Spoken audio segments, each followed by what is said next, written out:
Good morning, students. This is Rupali Memane, Assistant Professor, Arihant College of Arts, Commerce and Science. Today we will be looking into the first unit in Software Engineering, Introduction to System Concepts. In today's session, we will learn what is a system, what are the components of the system, what are the elements of the system. We will learn the different types of system and also the characteristics of the system. So to begin with, we will first see what is a system. Now, the word system is basically derived from a Greek word systema. That is, it is an organized relationship between any set of components in a view to achieve a common cause or an objective. It is a set of rules, an arrangement of things or a group of related things that works towards a common goal.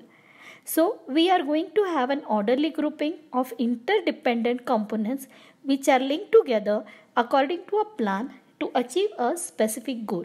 So here in software engineering concept, that is, we are going to create a system which is meant to achieve a specific goal or an application for which the system has been developed. So it will be a step to step or a arrangement of things or arrangement or compiling of small modules to make a big system which is going to be applied and developed for an application. So let's see what are the components of a software system. So the components will be your network and internet services. Then you will need the hardware level or the operating system. You will need what is the logic which is going to be applied to the operating system. That is, we are going to see the logical level. Then what is going to be the graphics engine and what is the interface, what is going to be the front end, how are the screens going to look for the system. So those interfaces we need to define. Then what are the services the system will provide, what applications it is going to be. Then will there be a customer relation thing which is going to be serviced by the system.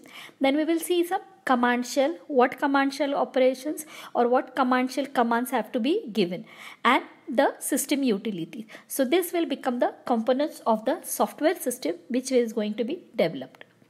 Now let's see what are the elements of the system. Now basically when you are going to develop a system, these will be the basic element. First you are going to get the input. So what is going to be the requirements for that? So the input. Then based on the inputs, so whatever the client or the customer has given you the inputs, we are going to process on that, and after processing we are going to give the output, that is a desired outcome which is needed by the client or the customer on the basis of the input which he has given. Then the next element is the control. So when you are developing a processing on the input and giving him the output, so what controls, additional controls or what additional features which you are going to apply to the system will come in the controls. And after you have given the output, then what is the acknowledgement, what is the feedback which is given to us by the client or the customer will come as the element in the feedback. And when you are developing the system, what environment it is going to be, that is going to be one element, and the boundaries and the interfaces. That means this system is particularly applied only for this and it has got its own limitations, and then maybe some additional future enhancements we are going to do which will be in the developed system. So these are basically the elements of a system. Then proceeding further, look at this diagrammatical representation of the elements. So here you have the input. The input will be going into the processor, and whatever is the processing of the based on the input, it is going to give you the desired output, and it will be displayed not on the console but on the proper interfaces in which is readable by the client. He might be a non-technical person, and the output again will be given a feedback. So if there is an error, if there is any mistake, or if anything is needed, the feedback, and then again based on that feedback this particular thing will go into the input, and from the input again it will process. So based on all this, in during the processing there has to be the control on what actually the processing going on, and the entire thing of the input, processor, output, the feedback, the control is called as your environment. So these represents, or these diagram represents all the elements in a system. Now proceeding further, we will see what is the input, what is the output, and what are. So here in the outputs, the main aim of the system is to produce produce an output which is useful for its user, and the inputs are the information which are entered by the system for processing, and outcome is the outcome of the process input. And in the processor, it is a basic element of the system which involves the actual transformation of the input to the desired output. It is an operational component of the system, and processors may modify the input either totally or partially depending on the output specification. As the output specification changes, so does the processor. So in some cases, input is also modified to enable the processor for handling the transformation. Proceeding further, we will see what is the control and the feedback. So control guides the system. It is a decision-making subsystem that will control the pattern of activities, governing input, processing, and the output. And the behavior of the computer system is controlled by the operating system and the software. In order to keep the system in balance, what and how much input is needed at what time, how many inputs can be given, how many inputs will be processed, all the control will be done by the element control. And the next element, that is your feedback, it provides the control in a dynamic system. That is, a positive feedback is routine in nature, which encourages the performance of the system, and negative feedback is information that provides the control and the information for the action. So whatever will be the feedback, the negative feedback which will be able to rectify the errors, or it will be able to upgrade the system. And the environment is the super system which organizes and operates all the elements. It is a source of external elements. Then it determines how the system must function. For example, vendors and competitors of organization environment may provide constraints that affect the actual performance of the business. And last element is your boundaries and interface. It is defined by the boundaries. They are the limits that identify the components, processes, and interrelationships. The knowledge of the boundaries of the given system is crucial and is determining the nature of its interface with other systems for a successful design. So these are all the elements which are necessary for a system. Proceeding further, we will see what are the types of system available. So first type is a physical or an abstract system. The physical system can be any tangible entities which are either static or dynamic in nature. Now, for example, you have a system and a computer system. You have the desk and chairs as the static parts, whereas the things will be static. Then you have the programs and the data or the applications or new software which will change according to the user's need or which is customized. Then abstract systems are conceptual.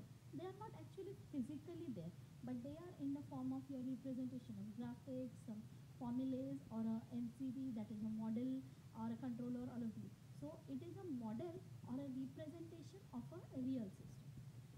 Then second is your open closed system, that is majority system or open system. They have many interfaces with its environment and can adapt to changing environmental conditions. Open system can receive inputs from delivers and output them to the outside of the system. Whereas closed system, they don't interact with the environment. They are closed and exist only in concepts, and they do not take any inputs from the environment. Then third type is your man-made information system. Now this information system is the basis for interaction between the user and the analyst. And the main purpose is to manage the data for a particular organization. So these are the three types of system which you will be studying. Then here, if you see, in the man-made information system, it can be divided in three types. Your formal information system, which has your strategic information, your tactical information, your operational information, and a strategic, which will be at the upper level. So when management has to take decisions on the strategic information or strategic decision which is going to give decisions for a long period of time. Then you have the middle level, that is your management control situation. That means a decision which has to be taken over a period of say 6 months, 1 year or so. And your operational information, which is at lower level, which is day-to-day decisions which need to be taken to run the system in a proper way. So these are the different types of strategic information. So the type of information attained or achieved through strategic information is your DSS, that is your decision support system. Then your managerial information, it is required by the middle management for a short or intermediate range planning, which is in terms of months. is also achieved with MIS, that is your Management Information System, and the operational system, which is day-to-day or operational activities. It is with the help of data processing system. So these are the different types of systems. Then informal information system, which solves the day-to-day related problems, and there is no formality in the system as such. Any informal decisions or discussions can come up with the system and you can have the solution for your problem. And computer-based system, it is a directly dependence of the computer from managing the business application. So like your library management system, railway reservation system, banking system, and others. Now let's see what are the system characteristics. So system characteristics, it will imply the structure and the order, the components that helps to achieve the objectives, then the interaction in which the components function with each other, and the interdependency, that means the part of the organization on the computer system which are dependent on one another. Then your integration, so how all these components are compiled, or a holism of the system, it is how it is tied together. Then the central objective is, it can be real or stated. So we can have a real objective, okay, this is the application for this which is made, and this is its main objective. Or sometimes it is related, okay, this application can be used and can be adapted for this particular. So that can be a related or a stated objective. So in today's session, we have seen basically what is a system and what are the components of the system. We also saw the elements of the system, what are the types of the system, and lastly we saw the characteristics of the system. For this particular session, I have taken information from these particular sites. So with this, we end up with today's session.